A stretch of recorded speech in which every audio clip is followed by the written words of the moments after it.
Ating po sana ating mga Biblia dito sa Lucas,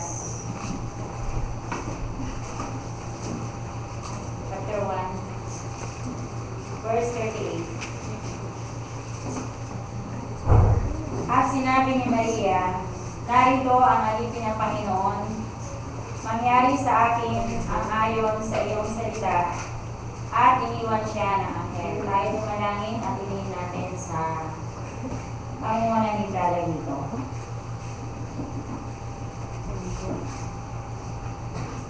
Amen. Thank you lang. Manamang Diyos, kapangyarihan sa lahat. Nagpapasalamat kami Panginoon sa umaga nito ng pagkakataon at pribileyo na pinagkaloob mo sa amin upang kayo mapupurihan at masamba sa Espiritu at Katotohanan. Sa pagkakataon ito Panginoon, nagpapasalamat kami na meron kang inahandang mga mensahe sa amin sa umaga nito Panginoon. Paspasan mo po ito na magbigay ng pagpapala at biyaya sa bawat isa na makakarinig sa salita ng Panginoon. Tulungan po ang iyong likod at magsalita Panginoon sa umaga ito at maibigay nawa niya ang mensahe na ipinagkaloob po sa pamamagitan niya Panginoon. Tulungan mo siya Panginoon at ang bawat isa nawa ay mapagpala sa iyong mga salita sa umaga ito. Bigyan mo kami ng pagkanawa sa iyong mga salita at nawa ito ay aming may support sa pang-araw-araw ng buhay. Amen. Ito po ang aming dalangin sa pangalan ng Diyos. Amen.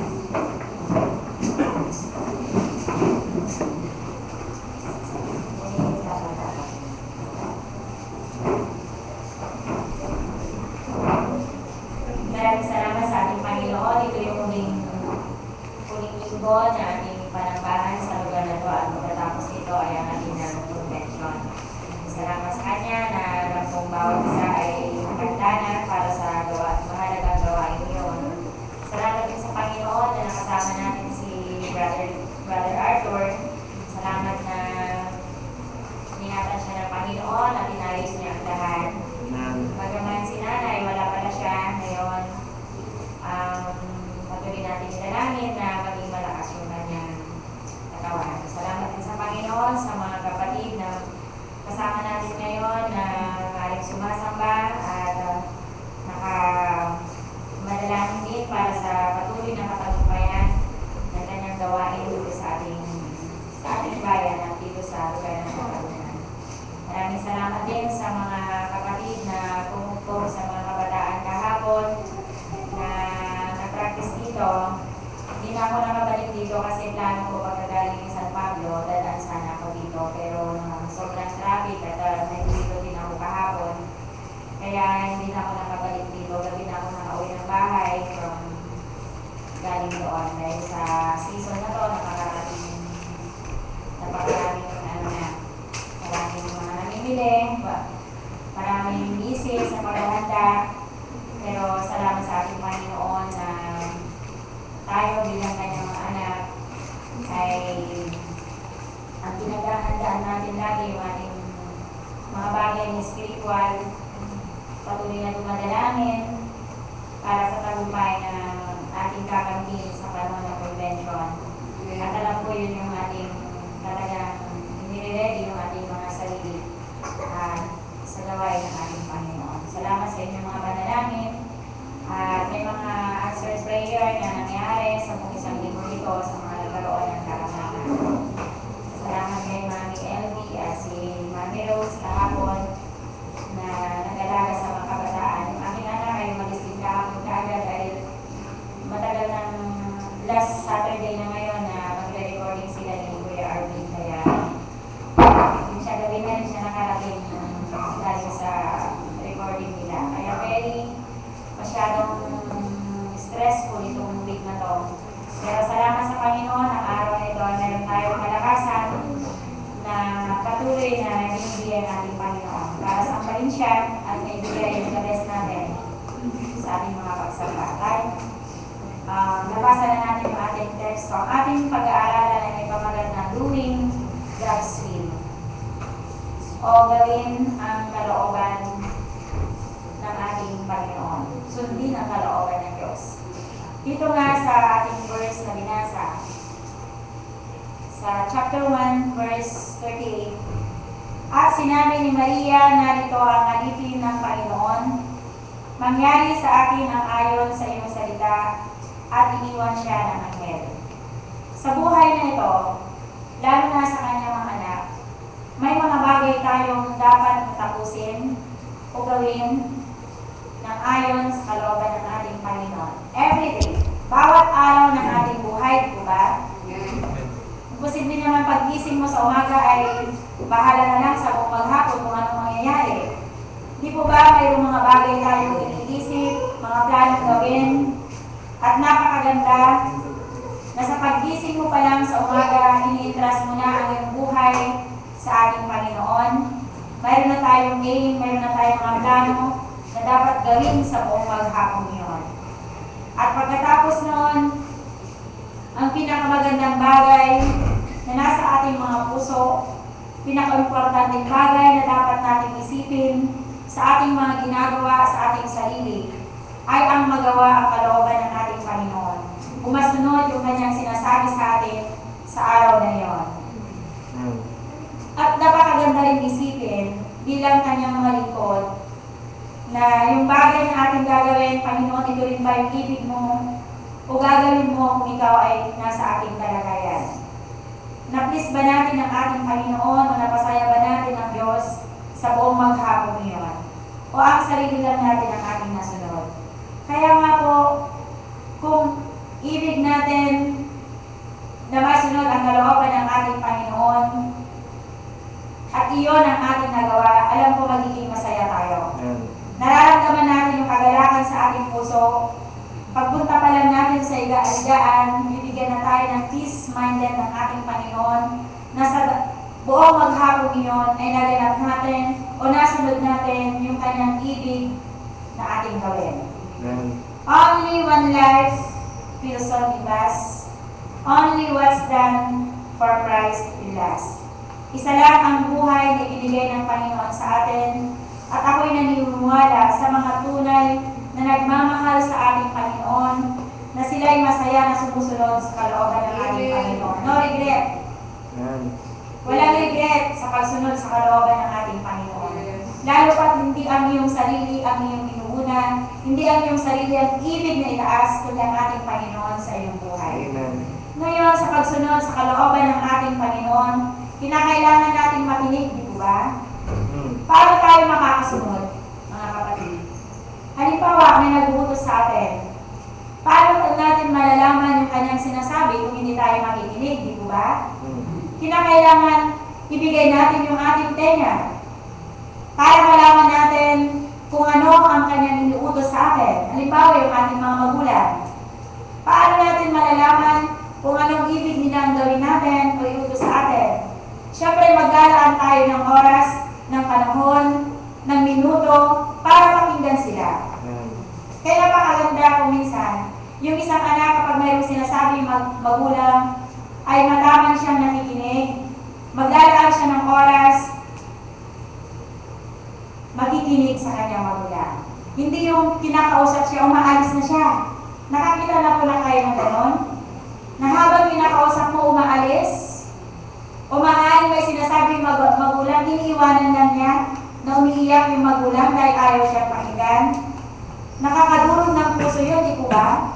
Kung nakawitness na kayo ng ganong anak, nakakadurog ng puso para sa isang magulang. Pero kapag nakakita kayo ng isang anak na handang makinig at handang sumunod, nakakagaan, nakakasaya ng buhay, di po ba? Parang gusto mo mabuhay. Napakasarap mabuhay. Napupuspos ka ng pag-asa kapag ganoon ang iyong makita. Kaya nga po dito yung pagsunod sa kalooban ng ating Panginoon, una sa lahat, handa tayong makinig.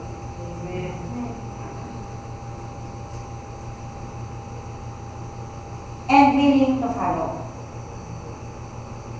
Hindi ka lang handang makinig, kundi handa ka rin namang sumunod. Dito po sa halimbawa, ng kapanganakan ni Kristo, may mga tao siyang pinasangkapan para gawin ang kalooban ng Diyos Ama. Una, si Mary, a maid servant ng ating Panginoon. At bago piliin si Mary, alam na ng ating Panginoon kung ano ang kanyang kalagayan. Karapat-dapat si Mary na piliin ng ating Panginoon sapagkat siya ay malinis. Kaya nung pinuntahan siya ng anghel ng ating Panginoon, si Gabriel ang arkanghel, pinuntahan siya at meron siyang dalang mensahe. Di po ba tayo, kapag mayroon tayong mensahe sa isang tao, pupuntahan po natin siya. At ang mga messenger ng ating Panginoon, sa panahon ito, hindi na sila magmumukhang kagaya ng anghel, ng arkanghel, na makikita natin. Kundi ang mga messenger ng ating Panginoon, walang iba kundi yung kanyang mga anak. Tayo yung mga messenger ng ating Panginoon sa panahon kasalukuyan. Maaaring hindi ka nangangaral dito sa likuran ng pulpito, pero ang iyong buhay sa iyong trabaho, hindi lang dito, mga kapatid. Maging sa ating tahanan, sa ating mga paaralan, sa ating mga trabaho, kung saan man tayo naroon, tayo ay mga mensahero ng ating Panginoon. Na meron tayong mensahe inihahatid sa sangkatauhan. Yung anghel na to ng ating Panginoon, dumating siya sa bahay ni Mary at nakipag-usap sa kanya. At mayroon siyang mahalagang mensahe. Ano yung mahalagang mensahe niyon, mga minamahal? Ng pag-asa, ng sangkatauhan. Na isang birhen, manganganak ng isang lalaki, na ang kanyang ipapanganak na ang pangalan Jesus, na siya magdadala ng kaligtasan ng sangkatauhan. At si Mary, nung dumating ang mensahero ng ating Panginoon, handa siya makinig. Hindi niya tinakpan ang kanyang tenga. Alam po ninyo, kaya tayo naligtas mula sa kasalanan. Di po ba nung mayroong mensahero ang Panginoon, nung mayroong ginamit ang ating Panginoon, nagkaroon tayo ng pusong bukas upang pakinggan ang mensahe ng Diyos. Ang mensahe ng kaligtasan. Kaya ngayon tayo naligtas mula sa kasalanan. Kaya mula noon hanggang ngayon, nararanasan natin yung kagalakan na dulot ng mensahe ng ating Panginoon sa atin. Kaya ang kapanganakan ni Kristo, mayroong magandang mensahe. Alam niyo kung minsan, kapag ikay naglalakad, sumakay sa sasakyan, napadaan sa mall, kapag narinig natin yung tugtog ng kapanganakan ni Kristo, anong nararamdaman nyo? Di ba, kakaiba? Lalo na pag yung maaga, may mga nagpapatugtog na ng mga awitin ng ating Panginoon. Jesus Christ was born on Bethlehem. Di ba parang napapaindak-indak ka? Ibig sabihin doon pa lang, yung mensahe pa lang ng kapanganakan ni Kristo, at lalo na higit sa lahat, kapag naranasan mo na, pinapasok mo na siya sa iyong puso, mas higit na kagalakan ang iyong nadarama. Amen. Kaya nga po, kung dumating yung anghel ng Panginoon kay Mary, nakinig siya. At ano ang sinabi ng anghel sa kanya? Sabi niya, mapalad ka. Basahin po natin dito sa verse. Nang ika-6 na buwan niya, sinugo ng Diyos ang anghel Gabriel sa isang bayan ng Galilea, ang ngalay Nazaret, sa isang dalagang mag-aasawa sa isang lalaki, ang kanyang ngalay Jose, sa angkan ni David, at Maria ang pangalan ng dalaga. Pumasok siya sa kinaroroonan niya at sinabi, magalang ka, ikaw na totoong pinakamamahal, ang Panginoon ay sumasayo. Pinakamamahal. Datapag totoong nagulunyahan na nagsabi nito at iniisip sa kanyang sarili kung anong bagay kayo ito. Kaya alam niyo kapag narinig natin yung mensahe ng ating Panginoon, kakaiba yung ating nararamdaman. Sabi niya, sinabi sa kanya ng anghel, huwag kang matakot Maria sapagkat nakasumpong ka ng biyaya sa kamay ng Diyos. Nakasumpong. Kapag sinabi kong nakasumpong ng biyaya, hindi lahat, hindi lahat ay binibiyayaan, di ba? Kundi mayroong mga pinili. Mayroong mga talagang nakakasumpong ng biyaya mula sa kamay ng Diyos. Kagaya natin, our millions of your child, hindi po ba? Nakasumpong tayo ng biyaya sa kamay ng Diyos na tayo naligtas mula sa kasalanan. Ilan ang populasyon sa Cavite? Ilan ang populasyon sa Laguna? Ilan ang populasyon sa Tarlac? Ilan ang populasyon dito sa Katarungan? Isa ka doon. Isa ka na pinili ng ating Panginoon na dalahan ng mabuting balita. Kaya sinabi ng Panginoong Anghel, sabi niya, Mary, kay nakasumpong ng biyaya sa paningin ng Diyos. Kaya mga minamahal, yun palang sukat ng ikagalak natin na tayo nakasumpong ng biyaya sa harapan ng ating Panginoon. Kaya yung sinabi ng Anghel ngayon sa kanya na ikaw'y maglilihi ng isang lalaki, ano ang naramdaman ni Mary? Ikaw yung pinili. Ang sagot niya, paano akong magkakaanak? Kayong hindi ako nakakakilala sa lalaki. Hindi ibig sabihin na wala siyang kakilala. Tayo, di ba, may mga kakilala tayo? Ibig sabihin, wala pa siyang asawa. Engaged pa lang siya eh. Makita mo sa Facebook minsan, single, status. Minsan nakalagay engaged. 2. Ay, di ba na yun, engaged 2, nakalagay pa yung kanyang engaged. No? Kaya sinabi ni Mary yung bagay niyon, paano mangyayari yun? Hindi ako nakakakilala ng lalaki. Ibig sabihin, wala pa siyang asawa. Engaged pa lang siya, sabi na niya eh. Nakatakda na sila eh. Sabihin, hindi naman itatakda ang kasama yan. Hindi naman sila itatakda kung hindi sila nagmamahalan. So doon pa lang, nung kinausap ng Anghel si Mary, na siya'y maglilihi ng isang lalaki at ipangangalan sa kanya Jesus. Mayroon na bang reason na si Mary ay mag-refuse siya? Kung ako maglilihi, siyempre, mahal niya si Jose. Tapos, kung mabubuti siya, na walang asawa, hadlan na yun, di ba? Para sundin yung kalooban ng Diyos. Engaged pa lang siya eh. Ngayon, engaged pa lang, nangalam na. Engaged pa lang, nakatrahi na, maternity na. Diba? Uso na yun ngayon. Pero hindi yan uso sa mga Kristyano. Amen. Kaya palang hadlang na kay Mary. Engaged na siya kay Jose na kanyang minamahal. Ngayon biglang sasabihin sa kanya maglilihi siya. At alam din ni Mary yung batas ng panahon ni Moises na yun. Na kapag ika'y lumitaw, lumaki ang iyong tiyan, wala kang asawa, nahuli ka sa aktong pangangalo niya, anong gagawin sa'yo? Kakalad ka rin ka sa lansangan at ikaw'y pagbabatuhin at hanggang ikaw'y mamatay. Yung panahon yun. Pero hindi yun ang naging hadlang kay Mary na sundin ang kalooban ng ating Panginoon. Amen. Kaya nakita ninyo mga kapatid, kung bakit napili si Mary, dahil si Mary handa siyang sumunod, tumaliman sa kalooban ng ating Panginoon. Yung ngayon, konting hadlang lang eh. Diba?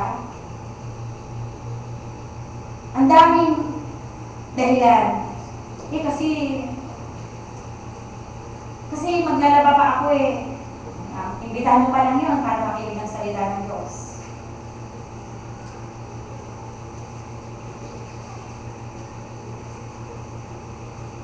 Ikaw magsusungit. Kasi hindi ako marunong. Ikaw na lang. Ikaw maglilig ng prayer. Hindi ko kasi narinig yung mga kahilingan eh. Doon pa lang nakikita ng Panginoon kung gaano kung paano kanya magagamit. Na yung mga simpleng dahilan, simpleng pagtawag ng Panginoon sa atin na hindi natin kayang sundin. Si Mary, kung titignan natin, napakalaking hadlang para hindi niya masunod yung kalooban ng ating Panginoon. Pero hindi siya nagdahilan. Hindi mo narinig sa kanya na mayroon siyang sinabi na hindi pwede. Kundi mangyari dun sa ating teksto, sabi niya, mangyari sa akin ang kalooban ng Diyos. Sinabi ng anghel sa kanya, yung bagay na yun, doon pa lang sa mensaheng yun, the greatest news ever delivered. The bearer of good tidings na mayroong ipapanganak ng Mesiyas. Maraming mga tao ang ayaw makinig sa mensahe pa lang ng ating Panginoon. Yung mensahe ng ating Panginoon, hindi yun basta-basta mag-a-appear sa atin kung wala siyang mensahe. Di ba? Kung ayaw natin makinig, hindi rin yan mag-a-appear sa atin. Kaya nga yung nire-relay ang mensahe ng ating Panginoon, pinili ka niya, how and why. Bakit ka niya pinili? Paano? At bakit? At bakit ka niya pinili? Dahil alam niya na ikaw ay kanyang maasahan. Alam ng Panginoon na ikaw ay karapat-dapat sa bagay na iyon. Amen? Amen. Sabi nga niya dito sa verse 37, sapagkat walang salitang mula sa Diyos na di may kapangyarihan. Ang salita ng Panginoon, mga minamangalay, mayroong kapangyarihan. Kahit ang tao man, labanan niya ito, pero sa kanyang puso, makikita mo, naroon ang kapangyarihan ng ating Panginoon. At walang imposible sa Diyos. Kaya nga ano yung awitin, walang imposible sa Diyos. Ilang beses na natin napatunayan yun, mga minamahal. Sa lahat ng mga bagay na ating pinanampalatayanan, yung imposibleng bagay, naging posible sa kamay ng Diyos. Kaya nga pinili si Mary, Mary expect miracle. Naniniwala naman siya sa miracle na magagawa ng Diyos sa kanyang buhay. Hindi siya nag-doubt sa gagawin ng Diyos sa kanya. Hindi rin siya natakot sa batas ni Moises. Basta sundin ang kalooban ng ating Panginoon. Kaya nga po dito, yung buhay natin bilang kanyang mga anak, kapag ibinigay natin sa kamay ng Diyos yung bagay na yun, nangyayari ang lahat ng kanyang kalooban sa atin. Kaya yung kalooban ng Panginoon dito sa atin, sasabihin din niyang maliwanag. Nakita niya yung bagay na yun, magiging maliwanag, hindi magiging mabigat sa iyong kalooban. Alam po ninyo, mas mabigat yung hindi sumunod.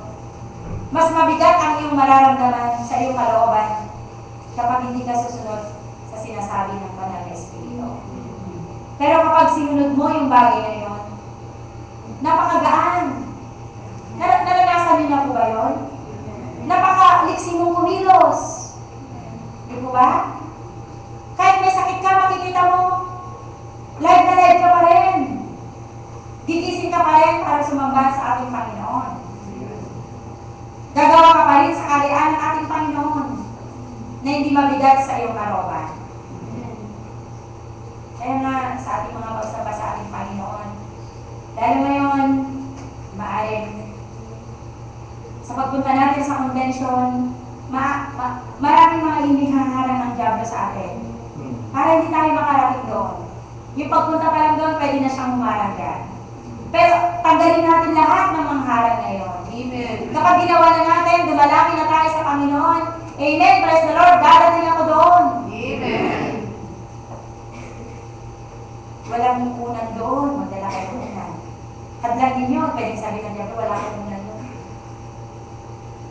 meron nga akong kilala ang dinadala niya sa convention, yung supot ng unan na meron zipper. Pag walang unan doon, ilalagay lahat yung mga damit doon, bibilisan niya. Pwede nang maging unan. Di ba? Kung mayroong willing, mayroong paraan. Tama yun? Kung willing, mayroong paraan. Kung ayaw, mayroong maraming dahilan. Kaya magdadala tayo ng beddings kapag pa kinakontak ako. Makidala daw ko ng mga beddings. Kahit ano lang kumot. Yung banig, maraming banig. Nakanda ba kayong mahiga sa banig? Mga kapatid? Ako nung may bisita kami, almost ilang ano ba? Yung aming higa ay nagigising ako ng madaling talaga kung medyo masakit yung aming likod kasi siyempre unahin may bisita ako sa malambot, di ba? Pero tayo doon, hindi tayo will not seek out of court sa convention. Pero sigurado ko dito mga kapatid, i-bless tayo spiritually ng ating Panginoon. Kompleto! May mga awitin, may mga mensahe. Yung makita mo pala yung kapatid mo na matagal na panahon na hindi mo nakita, nagtagumpay siya, dumaan ang pagsubok sa buhay niya, nakangiti sa'yo, nagsiserve sa'yo ng pagkain. Sanang tagumpay yun, mga kapatid. Amen. Pero salamat, may mga iba naman na mga tahanan, may mga kama. May iba naman, may aircon pa. Yung apartment yata ngayon, wala daw electric pa. Sabi ko, may electric pa naman kami doon, dali na lang. Kaya, at least ngayon, naalala ko, dali yung electric pa natin. Sa lahat ng paraan, ginagawa natin. Amen? Amen.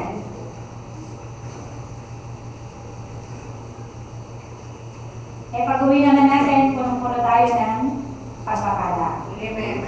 Hindi tayo dyan maghahanap ng mga kapatid na pagpapala sa atin, kundi sana tayo yung maging pagpapala sa kanila. Amen.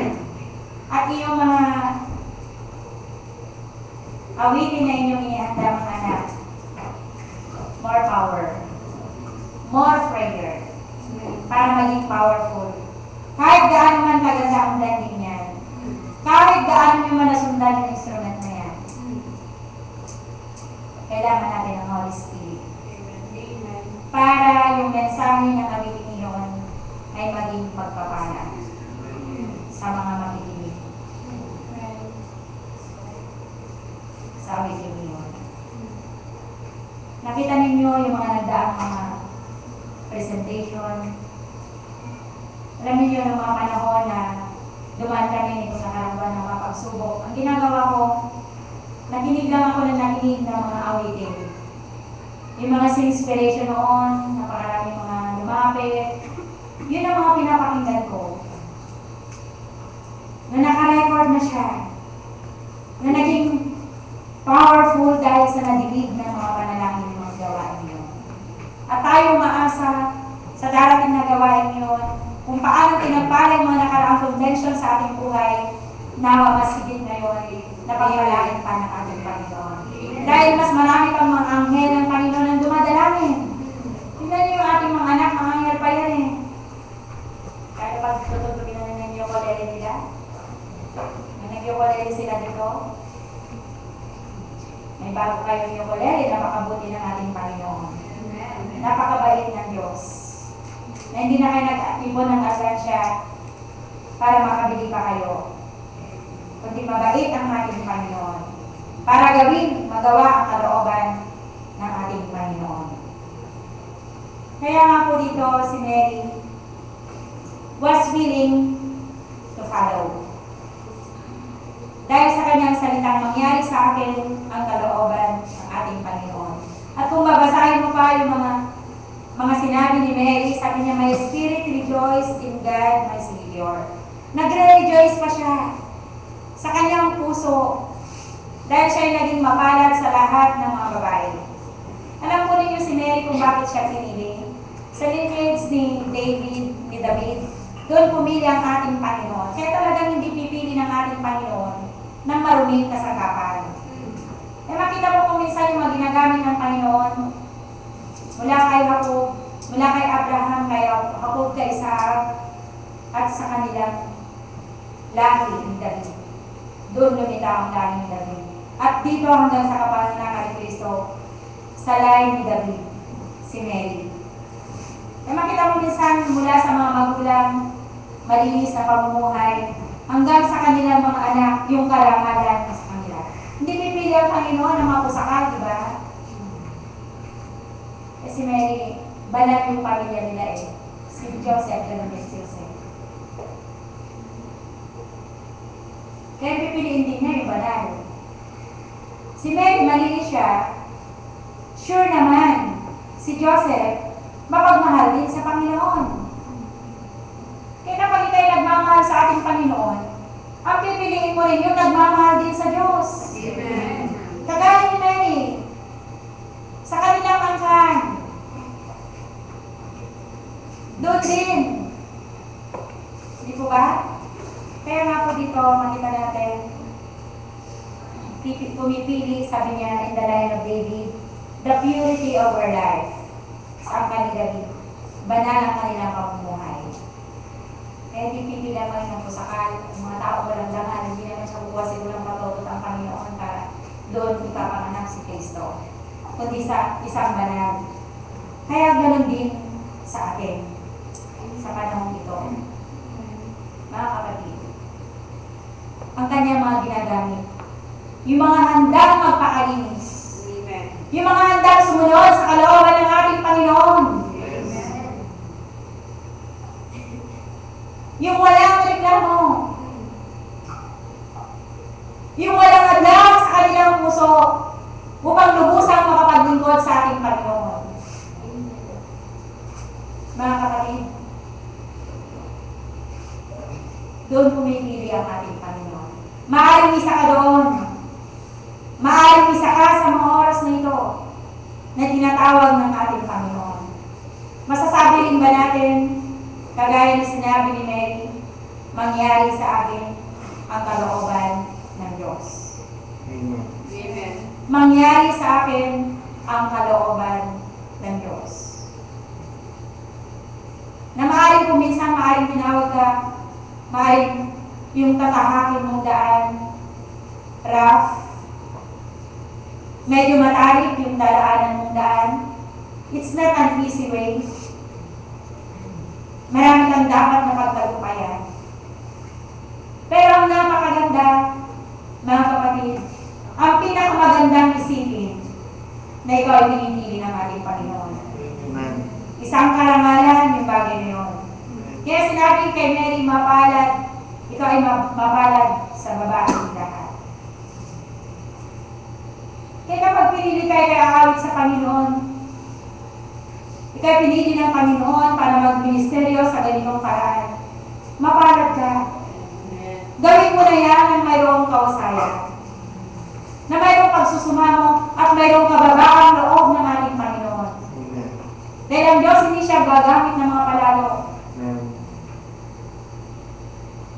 Kaya mayroon akong nabasang kwento. Maraming mga bata nandun sila sa park. Mayroon silang mga balloons, iba-ibang kulay, red, yellow, blue, orange, ano pa bang kulay, rainbow. Iba-iba yung kulay ng mga balloons na yun. Nandun sila sa park, naglalaro sila. Tapos nagliliparan, yellow, blue, red. Nagtataasan yung kanilang mga balloons. Meron naman isang kapit ng boy. Nakaupo lang siya. Nagtanong siya dun sa maraming mama. Sabi niya, Mister, sabi niya, kapag itim ba yung balon, lilipad din ba? Sabi niya. Kasi meron siyang itim na balon. Wala pa siyang helium. Di ba nilagyan na namin yung paano lumipad? Sabi naman yung mama, sabi, son, it was not the color who makes those balloons goes up. Hindi yung kulay, kaya sila lumilipad. It was inside. Kung ano yung nilagay sa loob, kaya siya tumataas.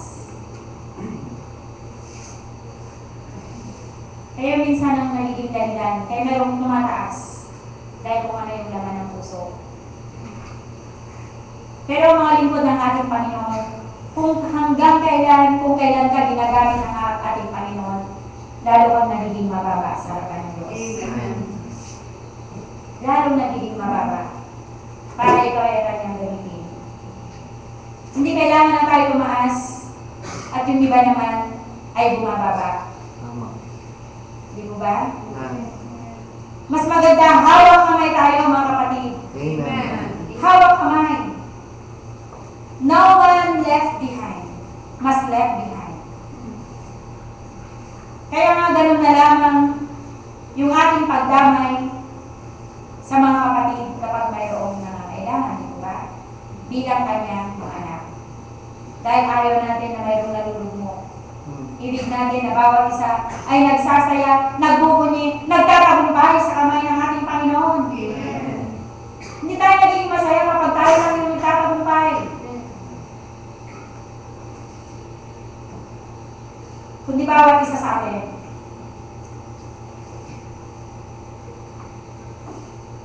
Kaya si Mary pinili siya dahil nakita ng Panginoon yung kanyang katangian. Meron siyang mababang kalooban. Meron siyang pusong handang sumunod. Hindi ko alam ang iyong katangian ngayon kung bakit ka pinili ng Diyos. Pero alam ko meron kang katangian, isang bagay na magugustuhan ng Diyos sa iyo. At ibig pa natin na lalo tayong maibig ng ating Panginoon.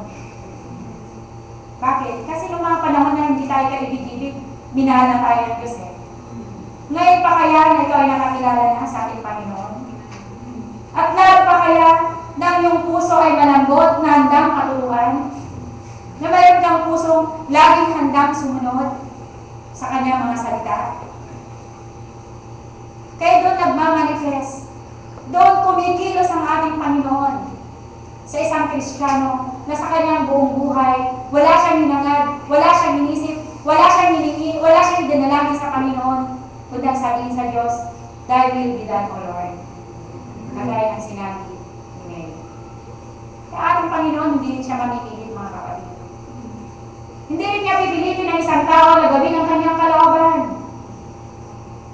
It is our choice. Nasa ating pagpili yung bagay na yun.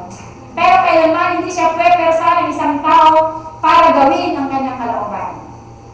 Kundi yung willing lang na sumunod sa kalooban ng ating Panginoon. Napakahirap naman nun. Kahit minsan hindi ginawa ng ating Panginoon yung bagay na sinakla yung ating pagpili dahil meron po tayong sariling pagpili. Kaya nga dito she takes her place. Mary takes her place as one who needs the Savior. Kailangan siya para sa isang tagapagligtas. Ginampanan niya yung bagay na yun. Kaya ganun din po tayo.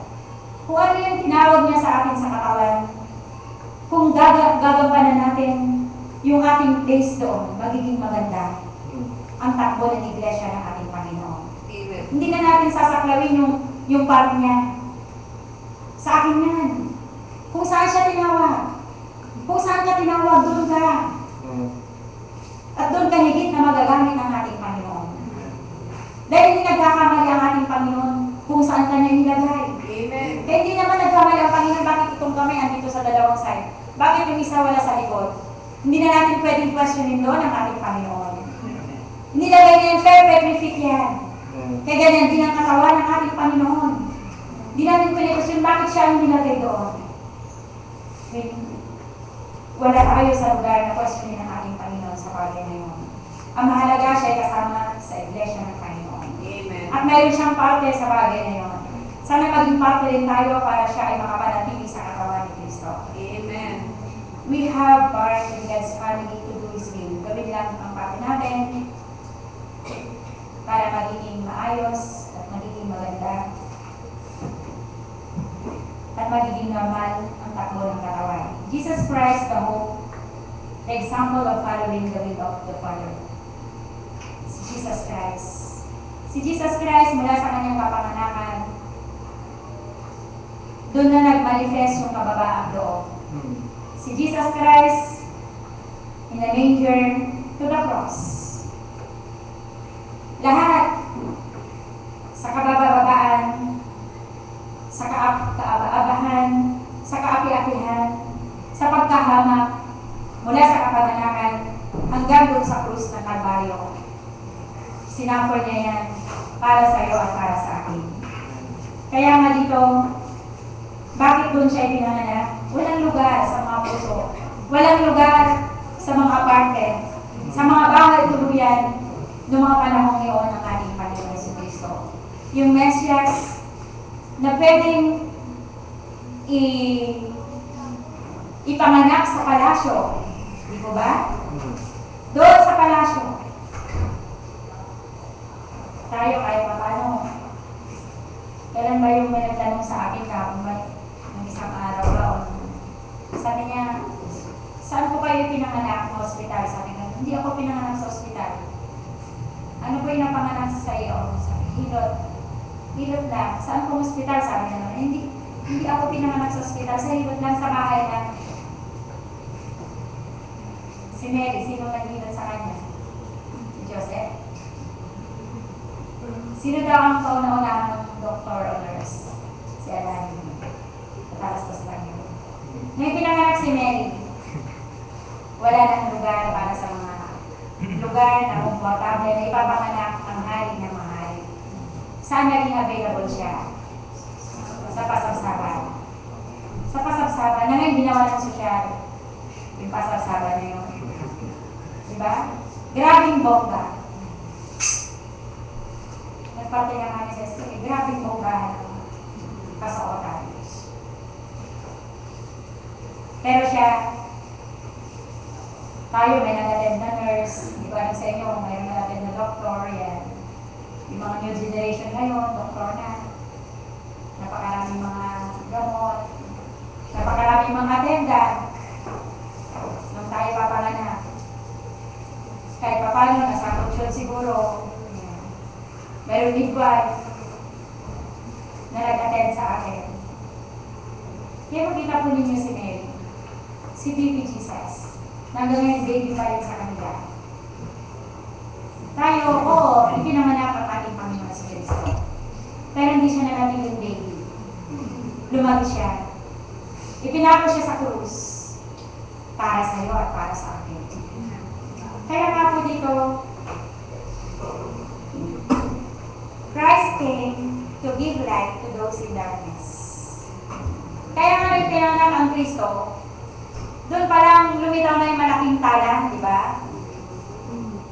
Lumitaw na yung malaking star na nagpapatunay na mayroong ipinanganak na hari noong panahong iyon. He is the light of the world. Si Kristo.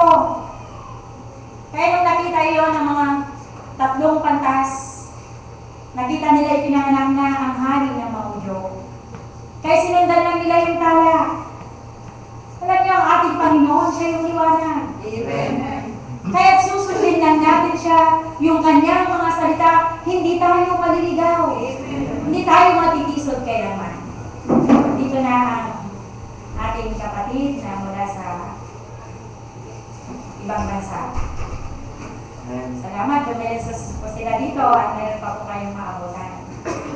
Purihin ang ating Panginoon. Kompleto na ba ang family ng katarungan? Amen. Kompleto na. Kasi Kuya Acto, Brother Henry. Natin niya sobrang na po kayo ngayon. Salamat sa Panginoon at nakarating siya ng malalaki. Kaya nung nakita nila yung malaking talag yun, ipinanganak na ang hari. At yung tatlong kantas na yun, pupuntahan nila. Bakit? Ito na, dito nila inadap yung mga gift-giving na yung tatlong hari yun, tatlong kantas na yun, may dalang mga regalo. Paano naman kung nagbigay ng regalo tapos hindi naman makakapanggap? May nagwawala Nung babi ko kasi paikot bawat isa may hawak na regalo. Yung isa nakikikot naman maganda ng regalo. Kaya kaharap niya kasi excuse me, pag-stop ng sundot. Wala siyang natatanggap. Yung nangyari, trahedya, iyakan, di ba? Doon yung nakagap yun eh. Which, ano talaga ba ang talagang mensahe ng sangkatauhan? Ang mensahe ng kapanganakan ni Kristo. Na siya yung regalo ng Diyos para sa atin. Si Kristo. Si Kristo. Na hindi naman tinatanggap ng marami. Papasukin si Kristo sa iyong puso. So, di ba, sabi na yung kantang yun? Sa puso mo si Kristo, di ba? Yan ang tunay na diwa daw ng Pasko. Doon lang sa panahon lang ng Christmas. Pero sa mga anak ng Diyos, araw-araw natin nadadama na si Kristo ay nasa ating puso. Amen? Araw-araw yun, mga kapatid. Kaya kahit hindi Christmas, kung gusto nyo magbigay sa iyong kapatid, magbigay ka. Hindi mo na antay ng December 25. Doon ko na lang iabot yung aking gift sa kanya. Kung ngayon mayroon, nagbigay mo na. Para mayroon siya may suot. Pag-uwi ng para. Amen? The whole year, January, February, March, April, May, June, yun. Baka doon niya kailangan ng gift ko, hindi sa December 25. Baka doon pa niya kailangan. Kaya nga si Kristo, siya ang regalo ng sangkatauhan. Sa sangkatauhan. Subukan niyo magbigay ng regalo sa inyong minamahal. At pagbigay ilalapag landan at hindi man lang bubuksan. Ano mararamdaman niyo, mga kapatid? Pinag-ipunan mo isang taon. Hindi ka nang regalo mo sa kanya, dahil mahal mo siya. Mahal na mahal mo siya. Tapos nabili mo na, alam mo gusto niya, yung pala, sasahan ka na ng pintuan, madala ka ng cross, kami regalo mo. Flowers for you, tapos may dalang gift, tapos blood. It hurts, di ba? Masakit. Masakit. Pouch daw, sabi ko Sarah. Hindi ba? Masakit. Kaya something na pinaghirapan mo, na ito lang naman talagang kaya mong ibigay sa iyong kapatid. Kunyari, bigyan mo siya ng something, panyo kaya. Hindi na magandang regalo ng panyo kasi pag-iyak yung mga pamahihin. Maganda ka, bigyan ka ng panyo kasi mga Kristyano, laging umiiyak yan sa mga kaluluwa. May problema siya, mga kapatid na lagi may magandang yung panyo eh. Kaya, burahin natin yung pamahihin na yun. Na kapag binigyan ka daw ng panyo, paiyakin ka niya. Kasi may nagregalo one time sa akin ng panyo, binigyan ako ng panyo. Ala, paiyakin ka niyan, ma. Gano'n sa akin eh. Hindi kailangan kumatupan nyo na to eh.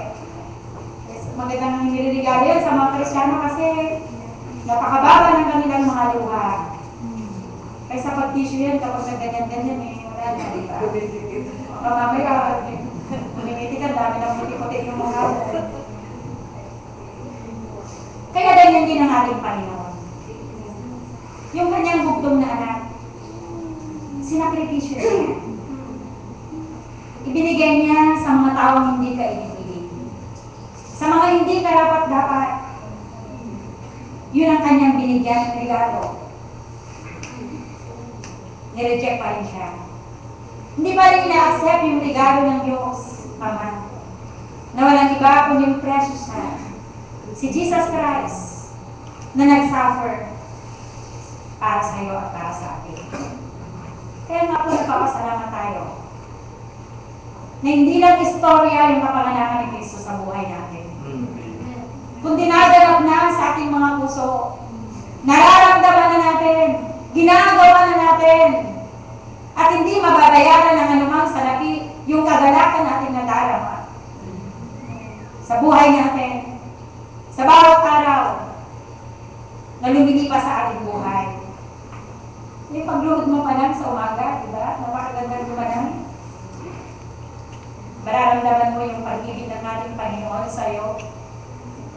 Na mula sa walang kwentang buhay, dinala ka dito sa buhay na mayroong kapayapaan, mayroong kagalakan, mayroong pag-asa, at mayroong pag-ibig sa iyong puso. Amen. Amen. Kaya mga kapatid, Jesus came to give light Amen. to those who are in darkness, sa mga nasa kadiliman. Pero alam niyo, mas inibig pa ng tao na mabuhay sa kadiliman. Mga kapatid, sabi nga niya dito sa verse 79, upang liwanagan ang mga nangalugmok sa kadiliman at sa lilim ng kamatayan, upang itumpak ang mga paa sa daan ng kapayapaan. Kaya sabi niya, upang itumpak, sabi niya upang liwanagan yung mga nasa kadiliman ay dalhin sa kaliwanagan. Kayo yung ginawa ng Panginoon sa atin. Amen. Na si Kristo ang nagliwanag sa ating buhay. To give light, sabi niya.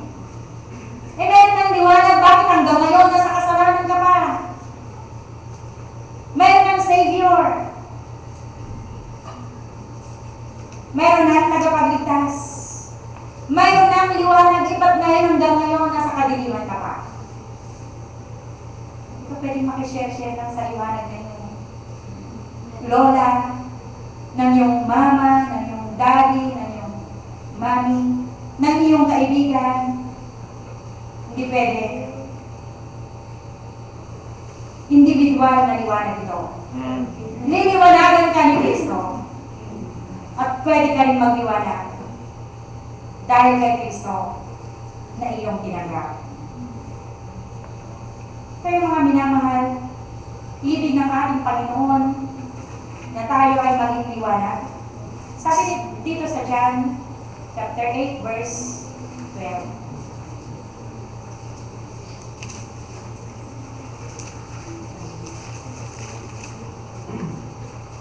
Muli ang nagsalita sa kanila si Jesus na sinasabing, ako ang ilaw ng sanglibutan, ang sumusunod sa akin ay hindi lalakad sa kadiliman, kundi magkakaroon ng ilaw ng kabuhayan. Kaya sinabi na ng Panginoon, siya yung ilaw. Siya yung ilaw ng sanglibutan. Kapag tayo ay susunod sa Kanya, sinasabi niya rito, hindi ka na lalakad sa kadiliman. Meron na ng liwanag, gusto mo pa sa dilim, di ba? Parang baliktad naman yata yun. Kunyari, mayroong pupunta kayo sa isang lugar. Dito may liwanag na dadaanan. Yung naglalakad yung iba, tapos dito ako, gusto mo pa sa dilim na lumakad? Parang hindi normal yata yun, mga kapatid. Meron ng liwanag. Nandiyan na yung liwanag. Inayawan pa ng tao ang liwanag. Napakaganda na lumalakas tayo doon. Napatuloy natin tinutuntun yung liwanag ni Kristo. Patuloy natin inaalam yung katwiran ng Diyos sa ating buhay sa bawat araw. Hindi lahat alam na natin, mga kapatid. Marami pang mga liwanag. Kaya nga po kung minsan kahit na nabasa mo na paulit-ulit yung salita ng Panginoon, mas lalo pang liwanag ang ibinibigay sa atin. Mas lalo pang pag-asa ang ibinibigay niya sa atin. Kahit paulit-ulit, alam niyo, ulit-ulitin mong basahin ang kanyang mga salita. Dahil yung mga awit, yung mga kawitaan, parang lalong lumalalim. Lalo kang binibigyan ng dulong ng Panginoon para unawain yung kanyang mga salita. Lalo kang naging malapit sa Panginoon, lalo kang nagkakaroon ng physical sa Kanya, sa mga bagay na nauukol sa Diyos. Kaya ang liwanag na ito, mga kapatid, ay mula sa Diyos. To guide our feet into the way of life. Jesus is our guide. He lights a way for our feet. Siya yung gabay sa ating mga paglakad. Ngayon, yung 3 wise men na yun, nakita nila yung star na yun, pumunta sila. Mayroon sila daladalang regalo. Sabi naman ni Herodes, na siyang hari ng panahon ngayon. Sabi niya, nagpusisa siya ng gusto. Sabi niya, kapag nakita niyo yung star na yun, sabihan niyo ako ha, at ako din ay sasamba dun sa bata. Ako din ay sasamba sa kanya. Sa palagay niyo, totoo ba niya sa puso niya? Yung sinasabi ba ng bibig niya, totoo yun yung galing sa kanyang puso? Hindi, di ko ba? Nagugulumihanan siya sa mga oras na yun. Nagugulumihanan siya nung marinig niya na mayroon ng ipinanganak na hari na masigit sa kanya.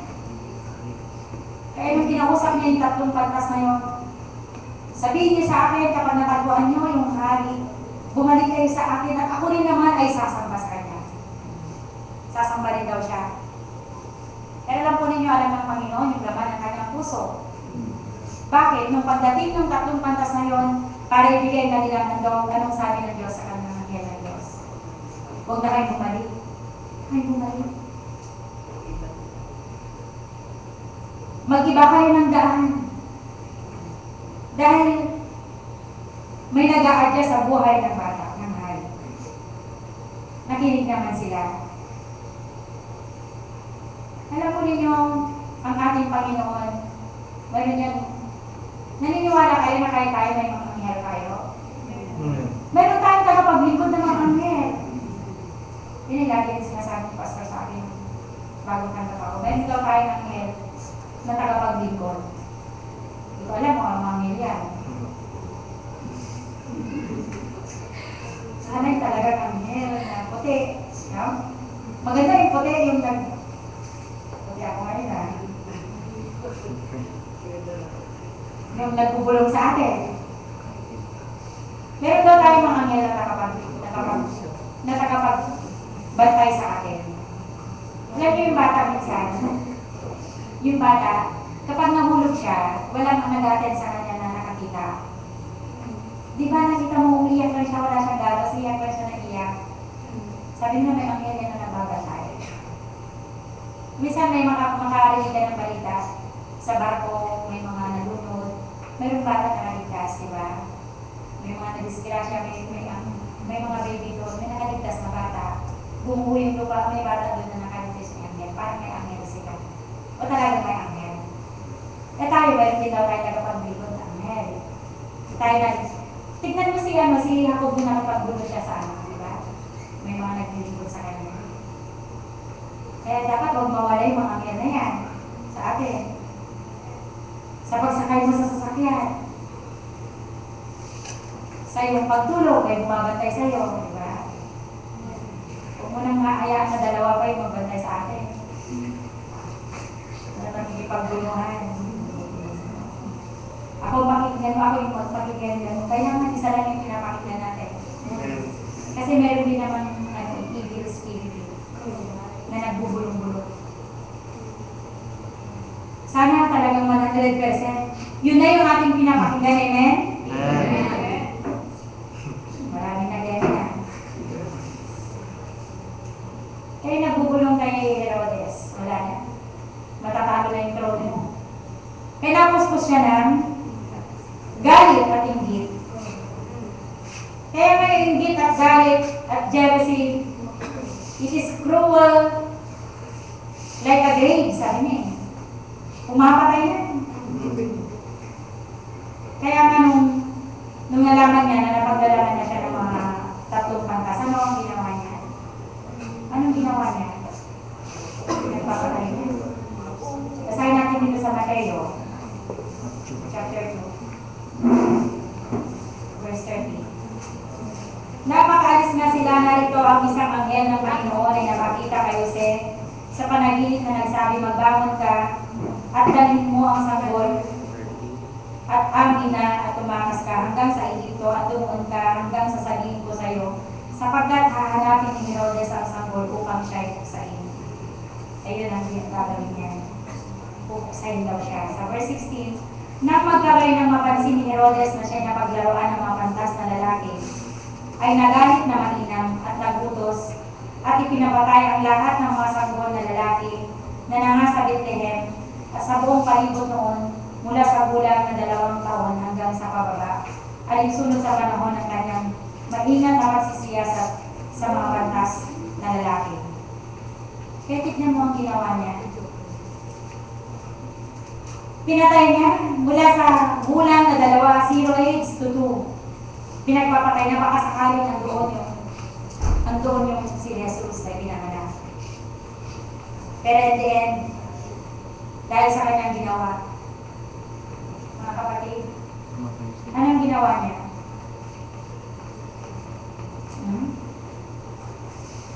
Sabi niya, what we do brings heartache or blessings to others. Dahil si Herodes, napakasama ng kanyang puso, hindi blessing ang dumating sa kanyang kapwa dahil sa kanyang paghahari, kundi